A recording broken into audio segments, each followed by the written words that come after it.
News super one, सत्याचा बुलंद आवाज। नमस्कार, न्यूज सुपर वन में आपका स्वागत है। मैं हूं संजना। आइए नजर डालते हैं आज की कुछ खास खबरों पर। सत्याचा बुलंद आवाज। दिल्ली के यमुना के पानी में अमोनिया की मात्रा बढ़ने से पिछले 2 दिनों में वजीराबाद और चंद्रवाल प्लांट 2 दिन से बंद है। दिल्ली के अधिकतर हिस्सों में जल बोर्ड की पानी की सप्लाई बंद है। दिल्ली में यमुना के पानी में अमोनिया की मात्रा बढ़ने से पिछले 2 दिन से वजीराबाद और चंद्रवाला प्लांट 2 दिन से बंद है। दिल्ली के अधिकतर हिस्सों में जल बोर्ड के पानी की सप्लाई बंद है। नई दिल्ली, उत्तरी दिल्ली, बाहरी दिल्ली के हिस्सों में पानी की काफी किल्लतें हैं। बुराड़ी इलाके की कॉलोनियों में पानी की समस्या से परेशान लोगों ने दिल्ली जल बोर्ड के खिलाफ शुरू की नारेबाजी। कहा 50,000 के कर्जे लेकर पानी के कनेक्शन लिए, अब पानी नहीं मिलने से लोग हो रहे हैं परेशान। पानी माफिया गलियों में आवाज देकर बेच रहा है पानी की बोतलें। कॉल करने पर भी नहीं मिल रहे पानी के टैंक। जमीन का जहरीला पानी पीने को मजबूर है यहाँ के लोग। आइए आपको दिखाते हैं दिल्ली की बुराड़ी विधानसभा का कुशक नंबर 2 गांव। ये दिल्ली सरकार और दिल्ली जल बोर्ड से नाराज हैं और इनके खिलाफ नारेबाजी कर रहे हैं।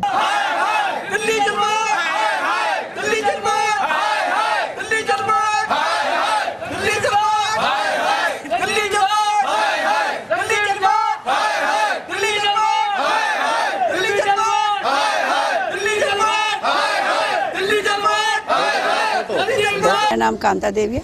मैं कुशक नंबर 2 से बोल रही हूँ। 2 दिन हो गए यहाँ पानी नहीं आ रहा है। बरमे का पानी ऐसा है, इससे नहा ले तो खुजली हो जाए, पीने के लिए तो क्या ही पिया जाएगा और बहुत सी बीमारी वगैरह लग जाएंगी। तो बहुत ज़्यादा परेशान है। ना टैंकर आ रहे हैं, ना कोई भी सुविधा नहीं है। क्या करें, कहाँ जाएं? तो पहले भी समस्या हुई है या अभी समस्या? नहीं, पहले तो जब कभी पानी नहीं आता था तो भाई साहब जो खेमचंद भाई साहब टैंकर मंगा दिया करते थे, लेकिन अब इस बार ऐसा हुआ है कि पानी नहीं आ रहा है। तो फोन करने से भी आता नहीं। अब तो कोई फोन ही नहीं उठाता, पानी क्या भेजेंगे, फोन ही नहीं। यहाँ जमीन का पानी बिल्कुल जहरीला है और दिल्ली जल बोर्ड का पानी 2 दिन से बंद है। ये लोग परेशान हैं, पीने नहाने को पानी तक नहीं। गरीब लोग खरीद कर पानी कैसे पिए? इन लोगों ने कर्ज पर पैसे लेकर पानी के कनेक्शन लिए थे और अब पानी नहीं मिल रहा है। दरअसल यमुना में हरियाणा से जहरीला पानी आने से दिल्ली में यमुना के पानी में अमोनिया की मात्रा काफी बढ़ गई है। इसलिए 2 दिन से वजीराबाद और चंद्रवाला प्लांट बंद है। ये प्लांट नई दिल्ली के उत्तरी दिल्ली के अधिकतर हिस्सों में पानी की सप्लाई करते हैं। पानी के इस एरिया के टैंक दूसरे एरिया में पानी ले जा रहे हैं, तो वहाँ इन टैंकरों को पानी लेने का नंबर नहीं मिल रहा है। अब इस एरिया के लोग काफी परेशान हैं। लोग टैंकरों के लिए 2 दिन से फोन कर रहे हैं, पर कोई सुनवाई नहीं हो रही है। कई इलाकों में लोग पानी खरीद कर पीने को मजबूर हैं। पानी बेचने वाले माफियाओं ने पानी के ठेले बाजारों में, गलियों में उतार दिए हैं, जो आवाज देकर पानी बेच रहे हैं। अब गरीब आदमी पीने का पानी खरीदने को मजबूर है। पीने का तो खरीद लिया, पर कपड़े धोने और नहाने के पानी की कोई व्यवस्था नहीं। हैंडपंपों के दूषित पानी पर भी लोगों को लाइन में लगना पड़ रहा है। महिलाएं तो यहाँ तक कह रही हैं कि आप सरकार ने तो उन्हें कलयुग ही दिखा दिया, क्योंकि जब पानी सब्जियों की तरह बिके तो इसे कलयुग ही कहेंगे। नाम बताएं? निर्मला जी बताएं। कुशक नंबर 2 में रहते हैं। बोलेंगे जब क्या समस्या है आप लोगों की पानी को लेकर? कब से है, क्या दिक्कतें आ रही है? 3-4 दिन हो गए हमारा पानी नहीं आ रहा, ठीक है। और हम लोग इतने गरीब थे कि हम लोगों को जब पानी वो टैंकर पे आता था, हमारे उतनी हम दवाई खाते थे कि तब जाकर हम यहाँ खड़े होते थे, पानी नहीं मिलता था। आप दूसरों में हमारे इतने झगड़ा होता था कि आग मांगने के काबिल भी नहीं होते थे। हम लोगों ने 50-50 हजार रुपये ब्याज पे उठाए, तब जाके हमने कनेक्शन भरे। और अब कनेक्शन भर के भी हम लोगों का अब पानी नहीं मिल रहा, तो हम कहाँ जाएंगे बताओ? सब कुछ हम सरकार को देते, वोट देते हैं, जहाँ वो कहते हैं वहीं जाते हैं। क्या सुविधा नहीं देते हम सरकार को? हमने तो सरकार बना रखी है। जब हम वोट देते हैं तभी तो सरकार बनती है। उनको कुर्सी जैसे थोड़ी मिल जाती है। कहाँ से पानी गंदा पानी आ रहा है, पानी आ ही नहीं रहा। पानी नहीं आ रहा है, गंदा पी रहे हैं, खरीदना पड़ रहा है। खरीद हमारे पास पैसे होते, हम बर्मा का पानी खरीदने के लिए हमें पैसे चाहिए।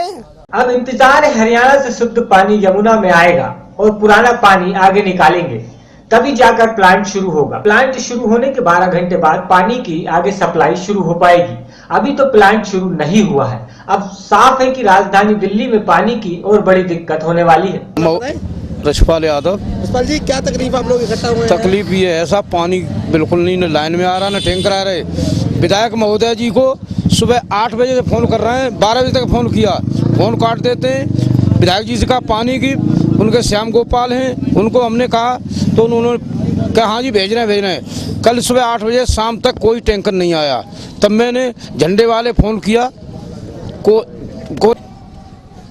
विधायक जी को फोन किया सुबह 8 बजे 12 बजे तक, फोन ही काट दिया, फोन ही बंद, स्विच बंद कर लिया उन्होंने। अभी हमने सारे गेट खोल रखे हैं हमारे अपने। अच्छा, सारा गंदा पानी निकाल रहे, तो जैसे ही वो आना शुरू होगा परिवार पे इस टाइम पहुंचेगा ना, जी जी, पानी सारा एक घंटे सॉलिड हो जाएगी।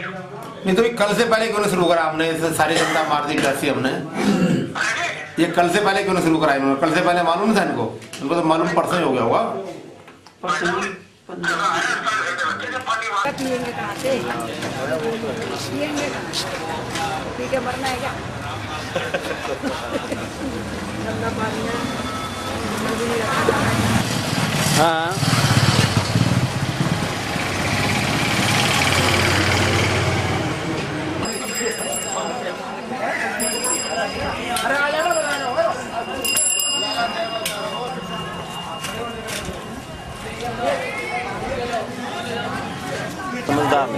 दिल्ली से यामीन शाह की रिपोर्ट। स्वरूप नगर पुलिस ने बीती रात एक ट्रक में सवार 5 अनाज चोरों को धर दबोचा। ये लोग रात के वक्त हाईवे किनारे खड़े ट्रक से अनाज की बोरियां लूट लेते या चोरी करते थे। स्वरूप नगर पुलिस ने बीती रात एक ट्रक में सवार 5 अनाज चोरों को धर दबोचा। ये लोग रात के वक्त हाईवे किनारे खड़े ट्रकों से अनाज की बोरियां लूट लेते थे। इनके ट्रक में चोरी के अनाज की बोरियां भरी मिली। इस गैंग ने पुलिस जांच के चलते रिश्वत देने की कोशिश भी की, जिससे पता चलता है कि इस तरह की गैंग पहले कई बार पुलिस की गिरफ्त से बच चुकी है। इनसे चोरी का अनाज खरीदने वाला एक लाला भी पकड़ा गया है, जो रात में चोरी का माल खरीदता था और सुबह 1 नंबर में बेचता था। DCP north west Vijay Singh ने बताया कि स्वरूप नगर में कांस्टेबल संजय, सुभाष और मनोज वाहन की जाँच कर रहे थे। उसी दौरान एक ट्रक को जाँचने के लिए रोका, जिसकी नंबर प्लेट से छेड़छाड़ हुई थी। पीछे अनाज की बोरियां लदी थी। पूछताछ के चलते ट्रक सवारों ने रिश्वत देने की कोशिश की, जिससे पुलिस कर्मियों को शक हुआ। उसी दौरान स्वरूप नगर एचएसओ भारत मीणा भी मौके पर पहुंच गए और इस गिरोह को रंगे हाथों गिरफ्तार कर लिया। सख्ती से पूछताछ हुई तो पता चला कि वह नरेला से वारदात को अंजाम देकर लौट रहे थे। पूछताछ के दौरान इस गिरोह की गिरफ्तारी से शाहबाद डेयरी, समयपुरा, बदली व अन्य थानों में 10 केस सॉल्व हुए हैं। करीब 150 किलो सुपारी व 20 से ज्यादा अनाज की बोरियां बरामद हुई हैं। आरोपियों की पहचान संतोष, शंकर, शंभू, सलीम और प्रकाश के तौर पर हुई है। ये गैंग मर्डर और लूट के मामले में भी शामिल रहा है। इनसे चोरी का अनाज खरीदने वाला मोहन भी पकड़ा गया है, जो चोरी का अनाज खरीदकर अलीपुर के गोदाम में जमा करता था। सुबह उसे 1 नंबर में बेचता था। उत्तरी पश्चिमी दिल्ली पुलिस इसे अपनी एक बड़ी कामयाबी के रूप में देख रही है, जिससे हाईवे पर हो रही चोरी की वारदातों में लगाम लगाई जा सकती है।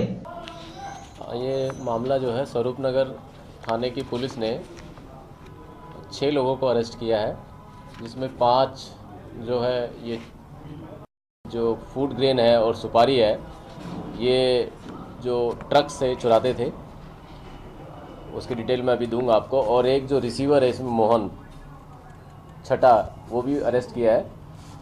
बैकग्राउंड में जो है, कल यानी अर्ली मॉर्निंग हमारा स्टाफ जो है पेट्रोलिंग पे निकला हुआ था, तो उन्होंने जब ये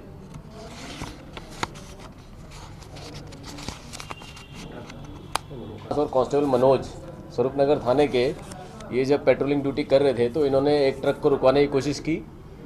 जो रुकवाया तो उससे जब चेकिंग की तो उसमें से 2 लड़के भागने लगे, तो उनको शक हुआ। उसके बाद इन्होंने जो ट्रक में जो बाकी 3 लड़के और थे उनको पकड़ा, और उन्होंने ये भी देखा कि जो ट्रक की जो नंबर प्लेट है वो भी टेम्पर्ड थी, यानी अगली और पिछली टेम्पर्ड थी।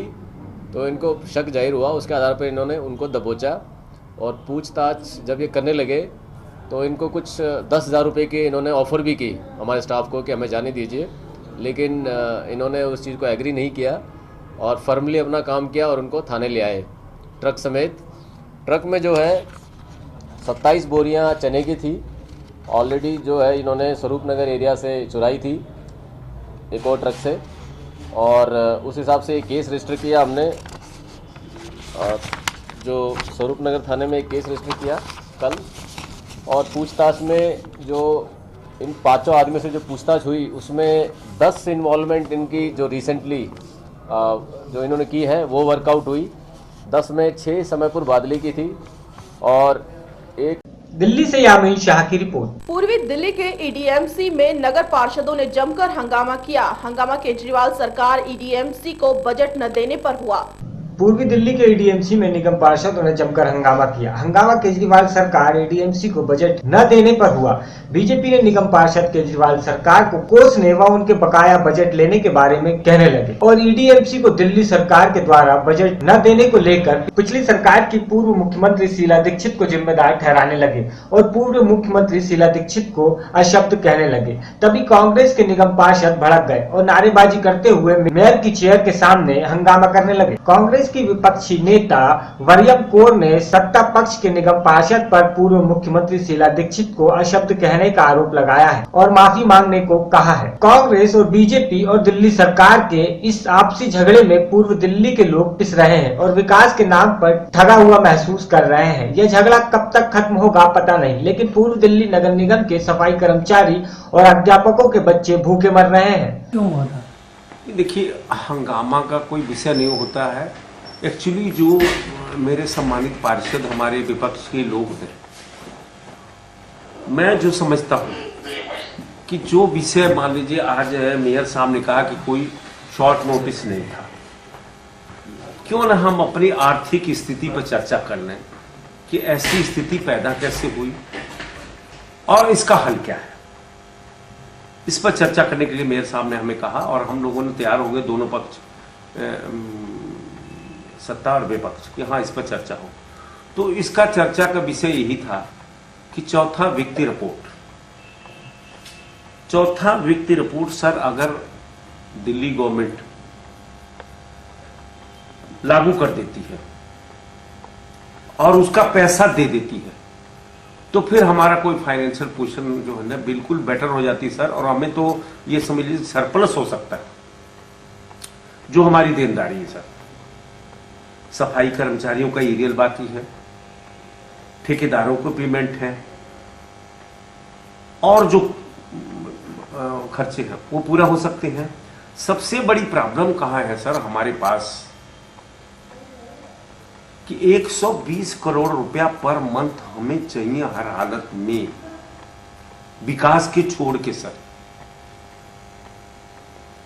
सरकारी अपने सफाई कर्मचारी, दूसरे एजुकेशन के, डॉक्टर के, हमारा और स्टाफ है, पेट्रोल डीजल और जो हमारे कर्मचारी अधिकारी रिटायरमेंट होते हैं उनका पेंशन। ये जो दिक्कत चल रही है कि डिमांड चल रही है कि उनसे मांगेंगे, क्यों नहीं निगम अपने पैरों पे खड़ा होता, क्यों नहीं अपने सोर्स उगाता है जिससे कि इनकम हो। सर एक्चुअली जो है पूर्वी दिल्ली नगर निगम, आप ये समझ लीजिए कि यहाँ 45 से लेके 50 लाख लोगों की आबादी है, बहुत घनी आबादी है, बहुत सारी यहाँ पर अनऑथोराइज कॉलोनी है, कुछ रेगुलाइज कॉलोनी भी है। थोड़ा सा इलाका ये जो है प्रीत विहार का सामने का, ये हाउस टैक्स देता है। हाउस टैक्स देने वालों में सर केवल 2 लाख लोगों के करीब में है। हमारे आबादी हमारी 50 लाख की है।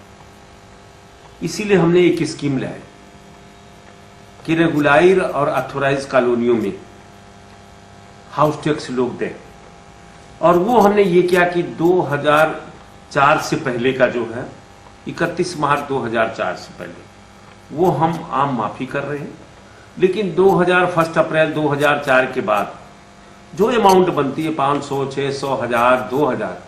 दिल्ली से यामीन शाह की रिपोर्ट। महोबा में घरेलू कलह और चुनाव न लड़ पाने से हताश युवक ने अपनी पत्नी को गोली मारकर मौत के घाट उतार दिया। घटना की सूचना मिलने पर पुलिस भी मौके पर पहुंच गई और आरोपी पति को हिरासत में ले लिया। महोबा में घरेलू कलह और चुनाव न लड़ पाने से दुखी युवक ने अपनी पत्नी को गोली मारकर मौत के घाट उतार दिया। घटना की सूचना मिलने पर पुलिस भी मौके पर पहुंच गई और आरोपी पति को हिरासत में लिया। शव को कब्जे में लेकर पुलिस ने पंचनामा भरा। घटना से मृतक के परिजनों में खासा कोहराम मचा हुआ है। महोबा शहर कोतवाली के ग्राम मामला गांव में शाम के वक्त उस समय सन्नाटा पसर गया जब खेत पर जानवरों को चरा रहे पति देवीदीन ने अपनी पत्नी राजकुमारी से कहा सुनी के बाद पहले तो उस पर कुल्हाड़ी से प्रहार कर दिया। जब देवीदीन का गुस्सा शांत नहीं हुआ तो उसने तमंचे से उस पर फायर झोंक दिया। गोली लगते ही राजकुमारी की मौके पर ही मौत हो गई। घटना से परिजनों में अफरा तफरी मच गई और गोली की आवाज सुनकर मौके पर पड़ोसियों की बड़ी संख्या में भीड़ एकत्र हो गई। आनन फानन में लोगों द्वारा इसकी सूचना शहर कोतवाली पुलिस को दी गई। पुलिस ने शव का पंचनामा भर उसे पोस्टमार्टम के लिए भिजवा दिया है। घटना को लेकर आरोपी के भाई ने बताया कि देवीदीन पंचायती चुनाव में लड़ने का इच्छुक था, लेकिन परिजनों के मना करने से न वो चुनाव लड़ सका और न ही परिवार के अन्य लोग, जिससे उसका मानसिक संतुलन बिगड़ गया था, जिसका इलाज भी परिजन करा रहे हैं। इसी के चलते पति पत्नी में आए दिन विवाद होता रहता था। आज भी खेतों में पत्नी राजकुमारी का अपने पति देवीदीन से कहासुनी हुई थी, जिसके बाद उसने तमंचे से उसे गोली मार दी और उसकी मौके पर ही मौत हो गई। घटना के बाद पहुंचे सीओ सदर संदीप यादव ने घटना के बाद शव के पास खड़े आरोपी पति को हिरासत में ले लिया। हालांकि पुलिस घटना के वास्तविकरण जानने के लिए जांच पड़ताल कर रही है। सीओ संदीप सिंह ने बताया कि आरोपी हिरासत में है। जो तथ्य सामने आए हैं उस पर जांच चल रही है। घटना की वजह क्या है इसको भी जानने का प्रयास किया जा रहा है। मेरा बड़ा भाई चुनाव की टेंशन के कारण से पागल हो गया था। उसका इलाज भी मैंने 2-3 जगह कराया है। कागज पत्र उसके रखे हुए हैं। और हमारी भाभी जो भैंसियां लेके आई थी हार में आई, पीछे से वो आया तो उसने इसकी यहाँ कोई नहीं था, 2 आदमी थे।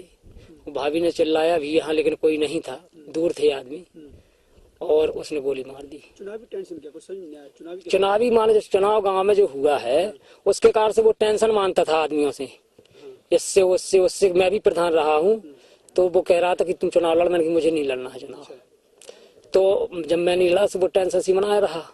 तो बस यही मैं उसने चुनाव ना लड़ने से वो निराश हो गया। जी, इससे पहले तुम प्रधान रहे? जी, भाई प्रधान रहा? हाँ, मैं रहा हूँ, मेरी घरवाली रही प्रधान। क्या उम्र थी भाभी की? भाभी की उम्र है वही 45-46 साल। कितने बच्चे हैं? 2 बच्चे हैं उसके। घटना हुई राजकुमारी जिसकी उम्र लगभग 45 वर्ष है, उसके पति द्वारा 315 बोर के तमंचे से उसके सर में गोली मार के हत्या कर दी गई है। और इस घटनाक्रम पे सूचना पे हम लोग मौके पर पहुंचे और अभियुक्त शीघ्र ही गिरफ्तार हो गया है, जिसको कोतवाली में बैठा दिया गया है। और घटना स्थल से जो पूछताछ में जो चीजें सामने आई हैं, उनके परिजन भी हैं, गांव के लोग भी हैं। उनका कहना है कि ये जो प्रधानी का चुनाव हुआ उसी के उस समय से ये थोड़ा सा मेंटली रूप से डिस्टर्ब चल रहा था, जिसका वैधि और झाड़ फूक इलाज ये लोग करवा रहे थे। और ग्राम वासियों का भी कहना है कि वो अनाप शनाप बकता फिरता रहता था और कुछ इसी दिमागी हालत के चलते आज इसने वारदात कर दी है। महोबा उत्तर प्रदेश से इस्राइल कुरैशी की रिपोर्ट। मऊ घोसी थाना क्षेत्र के मझवारा बाजार स्थित यूनियन बैंक की शाखा में चोरों ने कटर मशीन से मुख्य द्वार काटकर अंदर घुस गए और बैंक के कक्ष में रखी गार्ड की बंदूक और गोलियां उठाकर फरार हो गए।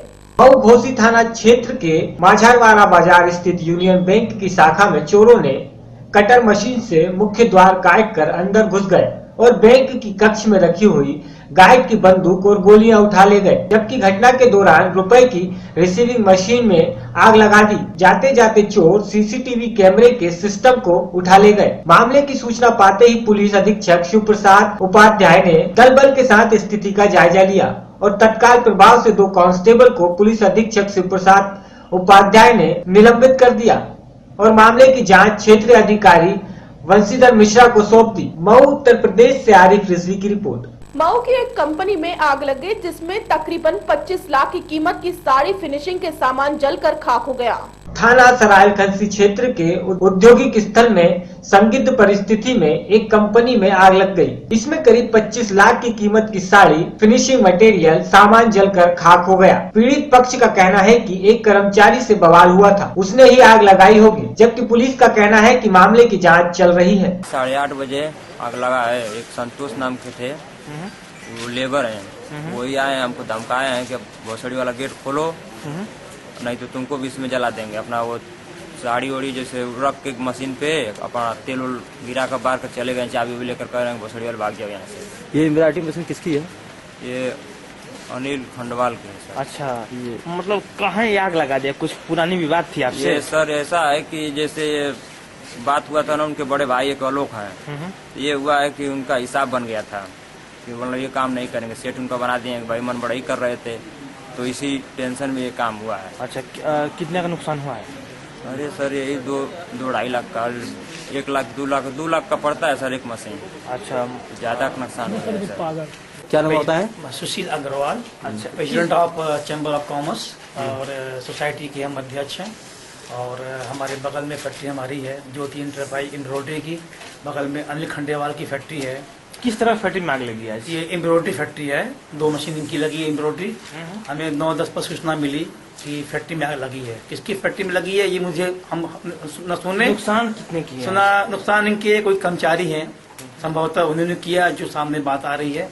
बाकी मऊ उत्तर प्रदेश से आरिफ रिजवी की रिपोर्ट। पीलीभीत की थाना बिसलपुर पुलिस को बड़ी सफलता हाथ लगी है। पुलिस ने 4 किलो चरस के साथ 2 लोगों को 2 बाइक के साथ गिरफ्तार किया है। यह लोग नेपाल से पीलीभीत व शाहजहांपुर से चरस सप्लाई करते थे। पीलीभीत की थाना बिसलपुरिया पुलिस को बड़ी सफलता हाथ लगी है। पुलिस ने 4 किलो चरस के साथ 2 लोगों को 2 बाइक के साथ गिरफ्तार किया है। यह लोग नेपाल से पीलीभीत व शाहजहांपुर में चरस सप्लाई करते थे। बिलासपुर कोतवाल आज अपनी टीम के साथ जब चीनी मिल चौराहे पर वाहन चेकिंग कर रहे थे, तभी 2 बाइक सवार पुलिस की चेकिंग होते देख वहां से भागने लगे। पुलिस ने बदमाशियों का पीछा किया और उन्हें पकड़ लिया। पकड़े गए गुड्डू व मुन्ना दोनों ही आरोपी बिसलपुर के थे। पकड़ी गई चरस की कीमत अंतर्राष्ट्रीय बाजार में 5 करोड़ की है। यह लोग नेपाल से चरस लाते हैं और पीलीभीत के पूरनपुर से होते हुए बिसलपुर व शाहजहांपुर में छोटे चरस के सप्लायरों के हाथ पटक देते हैं। ये चरस पकड़ी गई है, इसके बारे में ये आज चेकिंग में मैं फोर्स के कर रहा था चीनी मिल के पास में, तो 2 लड़के मोटरसाइकिल से आ रहे थे, उनसे 4 किलो 100 ग्राम चरस पकड़ी गई है चेकिंग के दौरान। और ये लोग पूरनपुर से नेपाल के रास्ते से आने वाली चरस को लाते थे और छोटे छोटे टुकड़ों में यहाँ लोगों को बेचते थे और इनके खिलाफ कार्रवाई की जा रही है। पीलीभीत उत्तर प्रदेश से आलोक मिश्रा की रिपोर्ट। अब तो बलात्कार की कीमत भी खुल गई है। 10,000 रुपए में आप किसी पर भी रेप का आरोप लगवा सकते हैं। जी हां, ताजा मामला पीलीभीत से आया है, जहां न्यूरिया थाना क्षेत्र में पीलीभीत टनकपुर हाईवे पर चलती कार में युवती के साथ गैंगरेप का मामला जांच में फर्जी निकलने के बाद पुलिस ने राहत की सांस ली है। अब तो बलात्कार की कीमत भी खुल गई है। 10,000 रुपए में आप किसी पर भी रेप का आरोप लगा सकते हैं। जी हाँ, ताजा मामला पीलीभीत से आया है। यहाँ न्यूरिया थाना क्षेत्र में पीलीभीत टकनपुर हाईवे पर चलती कार में युवती के साथ गैंगरेप का मामला जांच में फर्जी निकलने के बाद पुलिस ने राहत की सांस ली है। दरअसल युवती ने थाने में गैंगरेप की तहरीर दी थी, जिसके बाद पुलिस महकमे में हड़कंप मच गया था। पुलिस की प्रथम दृष्टि जांच में मामला फर्जी प्रतीत होने पर जब पुलिस ने युवती से कड़ाई से पूछताछ की तो उसने सारे राज खोलते हुए कहा कि एक युवक पर जमीनी विवाद के चलते अपने रिश्तेदारों को फंसाने के लिए षड्यंत्र के तहत गैंग रेप लगवाने की बात स्वीकारी। चर्चा है कि युवती ने एक युवक से 10,000 रुपए लेकर 2 सगे भाइयों पर फर्जी गैंग रेप का आरोप लगाया था। वहीं पुलिस अधिकारी फर्जी गैंग रेप का आरोप लगाने वाले युवती और षड्यंत्र रचने वाले युवक के खिलाफ सख्त कार्रवाई करने की बात कह रहे हैं। उत्तराखंड के खटीम की रहने वाली इस युवती ने थाना न्यूरिया पुलिस को तहरीर देकर आरोप लगाया था कि वह रिश्तेदारों से मिलकर बरेली से पीलीभीत आई और छतरी चौराहे पर बस के इंतजार में घर जाने के लिए खड़ी थी। उसी समय 2 युवक ने खुद को भी खटीम जाने का बताकर लिफ्ट देने के बहाने उसको कार में बैठा लिया और पीलीभीत टकनपुर हाईवे पर चलती कार में उसके साथ गैंगरेप किया। गैंगरेप की तहरीर मिलने के बाद पुलिस महकमे में हड़कंप मच गया। आनंद फानंद में पुलिस ने मामले की जांच शुरू कर दी। युवती के विरोधाभास बयान और मामले की जांच में मिली जानकारी से फर्जी गैंगरेप का आभास होने पर जब पुलिस ने युवती से कड़ाई से पूछताछ की तो उसने सारे राज उगल दिए। सुनिए आरोप लगाते समय युवती ने क्या कहा था। उन्होंने बलात्कार किया। लड़कों ने। जानती हो? नहीं। नहीं जानती? नाम जानती हो उसका? वो आपस में नाम ले रहे थे, बंटी और सचिन। पुल से पीछे जो है। पुल से पीछे? हाँ। कौन सी? बाग नहीं बना जो आप लोगों को दिखाया नहीं अभी आपको। कब होगी की घटना? कल रात। कितने बजे? 10 साढ़े 10 हो रहा था टाइम। 10:30 बजे? पता नहीं, मेरे ख्याल से इतना हो क्योंकि रात काफी हो चुकी थी। तुम क्या कर रहे थे वहाँ पे? चाची घर से आई थी, अपनी बड़ी सी खराब हो गई थी मैजिक यहाँ पर। कहाँ से आ रही थी? चाची के घर से। चाची कहाँ रहती है तुम्हारी? बरेली में मैजिक से खराब हो गई थी मैजिक रास्ते में। फिर वो 2 कार वाला है, उन्हें रोके गए, उन्हें दीदी नमस्ते बोला, मैं कहा नमस्ते, मैं जानती नहीं तब भी मैंने कहा नमस्ते। उन्होंने कहा कहाँ जा रहे हैं, मैं कहा खट्टी माँ। तो वो कह रहे हैं बैठो, हम ले चल रहे हैं खट्टी माँ, तुम्हें छोड़ देंगे। तो फिर उन्होंने गाड़ी मुड़ा रही थी, जो मैंने तुम बैठ गई गाड़ी में? हाँ, रात हो गई थी काफी, मैं बैठ गई थी। मैं खट्टी माँ तक जाए तो मैं भी खट्टी माँ ही जाऊंगी। फिर उन्होंने रेप किया मेरा। और अब खुलासे के बाद युवती क्या बयान दे रही है? मुझे लगा था कि वही रास्ते में कह दिया था उसने, समझ जाएगा, तो ऐसा जैसा मैं कह रहा हूँ वैसा नहीं करेगी तो तेरी जान से खत्म कर दूंगा तेरे घर वालों को। तो तुम अकेले उसके साथ चली आई थी? नहीं। हाँ, और कौन था? मम्मी भी बोल लेके आया था, घर दिखाने के बहाने लेके आया था। घर दिखाने लाया था कि हम घर दिखा रहे हैं यहाँ, और धमकी दे दी फिर उसने। हाँ, पुलिस की कार्रवाई से पूछताछ के बाद युवती ने बताया कि एक वकील के माध्यम से अभिषेक नाम का एक युवक उसको मिला था। उसने उसको शादी करने का झांसा देते हुए रिश्ते के 2 सगे भाइयों पर गैंगरेप का आरोप लगाने के लिए कहा था और आरोप न लगाने पर जान से मारने की धमकी भी दी थी, जिससे उसने 2 सगे भाइयों पर गैंगरेप का आरोप लगाया था। बताया जा रहा है कि अभिषेक का अपने रिश्ते के भाई बंटी और सचिन से जमीनी विवाद चल रहा है। रंजिशन अभिषेक ने बंटी और सचिन को फंसाने के लिए युवती को 10,000 रुपए देकर उन पर गैंगरेप का फर्जी मामला बनवाया था। फिलहाल फर्जी गैंगरेप का आरोप लगाने वाली युवती पुलिस के शिकंजे में है और पुलिस षड्यंत्र रचने वाले युवक की तलाश में जुटी हुई है। पुलिस दोनों के खिलाफ सख्त कार्रवाई करने की बात कर रही है। अब तो मानिए कि सभी बलात्कार सच्चे नहीं होते, लेकिन हमारा कानून कहता है कि अगर कोई भी महिला ऐसा आरोप लगाए तो फौरन मुकदमा लिखिए। लेकिन अब लोगों ने इस कानून का गलत फायदा उठाना शुरू कर दिया है और इससे अपना धंधा बना लिया है। लेकिन इस बार पुलिस की सूझबूझ से 2 निर्दोष फर्जी मुकदमे से बच गए। सर, एक युवती ने कल जो है कार में गैंगरेप का जो है की तहरीर दी और अब जो है वो केस से जो मुकर रही, क्या मामला सर, इसमें क्या कार्रवाई की जा रही है? ये सारा मामला झूठा है। इसमें जब जांच में एसओ न्यूरिया को भेजा गया तो जांच में पाया गया कि इस युवती के उस लड़के के साथ शादी की बात चल रही थी। वो लड़का इनको यहाँ लेकर के आया कि मैं घर दिखाता हूँ और उसने धमका करके इनसे कहा कि तुम ऐसे ऐसे कहना, और इसने सारी मनगढ़ंत कहानियां बताई। जब घटनास्थल पर गए तो ये घटनास्थल भी नहीं बता पाई, न ये किसी किस्म की कोई सच बात बता पा गई। फिर बाद में जब कड़ाई से पूछताछ की गई तो इसने बता दिया कि जो है इसने मुझे वकील के यहाँ ले जा करके सिखाया, वैसे वैसे ही मैंने कह दिया, किंतु मेरे साथ कोई ऐसा काम नहीं हुआ। ये सारी घटना झूठी है। युवती सर आरोप लगाया कि उसने 10,000 रुपए लेके ऐसे संगीन आरोप लगाए। इसके संबंध में भी हम जांच कर रहे हैं कि उसने पैसा लिया या नहीं लिया। उसकी स्थिति ऐसी लग नहीं रही है अभिषेक की, किंतु फिर भी जांच की जा रही है। पीलीभीत उत्तर प्रदेश से आलोक मिश्रा की रिपोर्ट। एक तरफ किलकारियां और दूसरी तरफ मातम, ऐसा ही कुछ सीएचसी पूरनपुर में देखने को मिला। जी हां, आज प्रसव के दौरान एक प्रसूता की मौत हो गई। एक तरफ किलकारी और दूसरी ओर मातम, ऐसा ही कुछ सीएचसी पूरनपुर में देखने को मिला। आज प्रसव के दौरान एक प्रसूति की मृत्यु हो गई। हालांकि युवती पहले तो ठीक बताई जा रही थी, लेकिन बाद में उसकी मौत हो गई। आपको बता दें कि पीलीभीत के तहसील पूरनपुर में प्रसूति पुष्पा को आज प्रसव के लिए सरकारी एजेंसी लाया गया और भर्ती कराया गया था। स्टाफ नर्स ने प्रसूति पुष्पा की डिलीवरी तो नॉर्मल करा दी, लेकिन बाद में उसकी हालत बिगड़ गई। प्रसूति ने एक बच्ची को जन्म दिया जो ठीक बताई जा रही है। परिजनों ने अस्पताल प्रशासन पर लापरवाही का आरोप लगाया है। वहीं एससी के डॉक्टर अपने बचाव में लगे हुए हैं। पीड़ित की माने तो डॉक्टर पुष्पा की मौत का कारण हार्ट अटैक बता रहे हैं। पीड़ित का कहना है कि प्रसव के पूर्व सभी जांचें ठीक थी, लेकिन प्रसव के बाद अचानक पुष्पा की हालत बिगड़ गई, इससे उसकी मृत्यु हो गई। क्या नाम है आपका? गोविंद।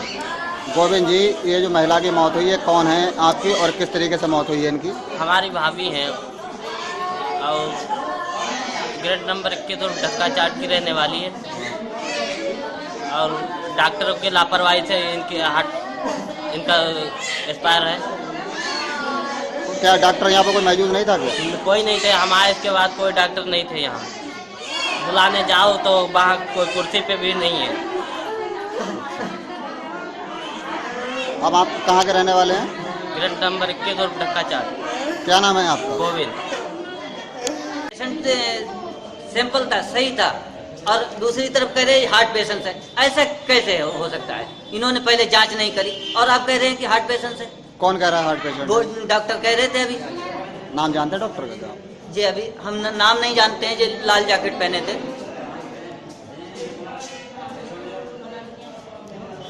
टीएससी के प्रभारी डॉक्टर राजेंद्र का कहना है कि प्रसूति का प्रसव ठीक से कराया गया, लेकिन उस वक्त रक्तचाप की वजह से उसकी मौत हो गई। इसमें अस्पताल प्रशासन और प्रबंधन का कोई दोष नहीं है। सर जी, ये महिला की मृत्यु कैसे हुई? क्या ये 12:10 पे हॉस्पिटल पे आई थी। ढाका चाट की पुष्पा थी। इसकी 2 डिलीवरीज पहले हो चुकी थी, दोनों ऑपरेशन से बाहर हुए थे और ये बाहर जो है प्राइवेट पे इलाज करा रही थी। जब यहाँ पे आई थी तो फुल डायलिटेशन पे थी। 12:20 पे इससे जो है बच्चा डिलीवर हुआ है। नॉर्मल डिलीवरी हुई थी लेबर रूम में। उसके बाद जब ये थोड़ा स्टेबल हो गई तो इसको वार्ड में शिफ्ट किया गया। वार्ड में जब शिफ्ट किया गया तो ये पूरी तरीके से ठीक थी और जहाँ जब आई थी तो उसके वाइटल सारे नॉर्मल थे, किसी तरह की कोई प्रॉब्लम नहीं थी। उसके बाद इसने चाय पी, बिस्कुट खाया और लेट गई। लेटने के 20-25 मिनट बाद जो है इसके घर वालों ने आके बताया कि जो है वो कुछ बोल नहीं रही है। तो जाके देखा और हमारे डॉक्टर साहब ने ट्राई किया, लेडी डॉक्टर थी डॉक्टर अभिनव पांडे से, सबने ट्राई किया लेकिन वो नहीं बचा पाए। ये हार्ट अटैक की वजह से, सडन कार्डियक अरेस्ट में आने की वजह से इसकी डेथ हुई। परिजनों का कहना है डॉक्टर की लापरवाही रही है, जो कि नहीं, इसमें किसी डॉक्टर की कोई लापरवाही नहीं रखती है, क्योंकि मरीज को कोई ब्लीडिंग हो नहीं रही थी, कोई पीपीएच वाला केस नहीं था, इसका कोई एनसी रिकॉर्ड नहीं है। ये पहले भी कभी हमारे अस्पताल में आके इसने कोई जांच भी नहीं कराई थी, इसलिए क्या प्रॉब्लम थी या पहले से क्या हो सकती है इसके बारे में कुछ नहीं कहा जा सकता। डिलीवरी जो हुई वो नॉर्मल हुई? हाँ, डिलीवरी नॉर्मल हुई। बच्चा ठीक है, बच्चा यहीं पे है, ठीक है, कोई ऐसी बात नहीं। वहीं जनप्रतिनिधि भी अस्पताल में अनेकों लापरवाही बता रहे हैं। अभी कुछ ही माह पूर्व ईसीएचसी में एक डॉक्टर के कमरे से गरीबों में बांटने वाली दवाएं मिट्टी में दबी मिली थी, जिसकी प्रशासनिक जांच अभी चल रही है। क्या नाम है आपका? हाजी लाडले, व्यापार मंडल का नगर अध्यक्ष हूँ। लाडले साहब जी, जो यहाँ पे एक महिला की सरकारी हॉस्पिटल में मौत हुई है प्रसव के दौरान, ये क्या मामला है? अपना डॉक्टर यहाँ पर सब डर से लापरवाह है। कोई अनडिप्लोमा होल्डर है, कोई डिग्री नहीं है, सर्टिफिकेट नहीं है, स्कूल की सीखी शिक्षिकाएँ हैं जिनको कोई अथॉरिटी नहीं है करने की। डॉक्टर लोग सारे बहुत लापरवाही करते हैं, पैसे लेने में नर्सें मस्त रहती हैं, दिन भर इनको पैसा चाहिए। कोई मरीज मर रहा है, जिंदा हो रहा है, इसको कोई मतलब नहीं है इस बात से, इनको सिर्फ पैसा चाहिए। डॉक्टर अपनी मस्ती में रहते हैं, दिन भर शराब पीते रहते हैं, ड्रिंक करते हैं, रूम से बाहर नहीं निकलते हैं, रूम में बैठ कर ओपीडी करते हैं। तो इनको किसी हत्या हो रही है, कोई मर रहा है, इस बात की कोई मतलब नहीं है। ये मामला कौन से हॉस्पिटल का है? ये CSC पूरनपुर हॉस्पिटल का मामला है। यहाँ के डॉक्टर, सारे डॉक्टर अपने कमरों में बैठकर ओपीडी करते हैं और महिला की डिलीवरी कराई गई। डिलीवरी के बाद वहाँ पर कोई महिला डॉक्टर उपस्थित नहीं थी, अच्छी ढंग की नर्स उपस्थित नहीं थी। डिलीवरी होने के बाद उसको मुड़कर देखा नहीं गया, महिला तड़पती रही। महिला का पति डॉक्टर को ढूंढता रहा, कोई डॉक्टर नहीं मिले। उस टाइम जब उसकी मौत हुई तो उस टाइम कोई डॉक्टर मौजूद नहीं था हॉस्पिटल में? उस वक्त कोई डॉक्टर मौजूद नहीं था। डॉक्टर, महिला का पति इधर उधर भागता रहा, तड़पता रहा, डॉक्टर को पूछता रहा। डॉक्टर अपने कमरों में बैठे हुए लापरवाह आराम फरमाते रहे।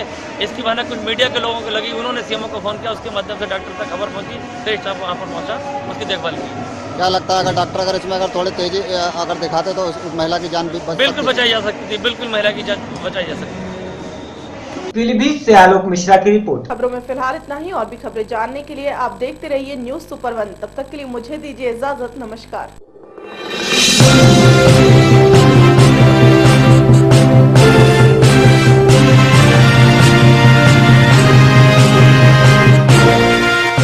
न्यूज सुपर 1, सत्याचा बुलंद आवाज।